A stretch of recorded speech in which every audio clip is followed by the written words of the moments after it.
বিয়ের কিছুদিন পরই রায়হান বুঝতে পারল তার স্ত্রী সালমা যেন আগের মতো নেই। সে আর আগের মতো মিষ্টি করে কথা বলে না, সারাক্ষণ ফোনে ব্যস্ত থাকে আর প্রায়ই বাড়ির বাইরে থাকে। রায়হানের মনে সন্দেহ জাগে। একদিন সালমা গোসল করতে গেলে হঠাৎ ফোনে জানু নামে কারো কল আসে। রায়হানের বুক কেঁপে ওঠে, তবে সে তখন কিছু বলেনি। পরের দিন রায়হান সিদ্ধান্ত নেয় স্ত্রী অনুসরণ করবে। সে দেখে সালমা এক ক্যাফেতে এক যুবকের হাত ধরে হাসি ঠাট্টা করছে। রায়হানের চোখে জল এসে যায়, কিন্তু সে কিছু না বলেই বাড়ি ফিরে আসে।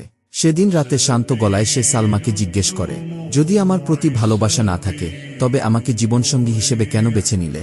সালমা চুপ হয়ে যায়। ঠিক তখনই এই কথা তার মা শুনে ফেলেন। তিনি কঠোর কণ্ঠে বলেন, যার সঙ্গে তোমার নিকাহ হয়েছে তাকে আল্লাহর নামে গ্রহণ করেছিলে। তার হক আদায় না করে যদি অন্য পথে যাও তবে তুমি গুনাহগার হবে।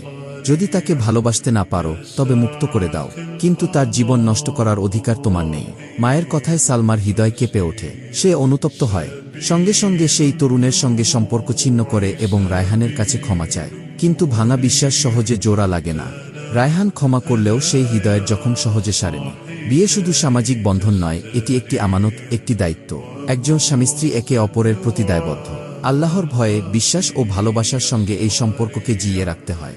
যদি সম্পর্ককে সম্মান না করতে পারো তবে কারো জীবন নষ্ট করো না।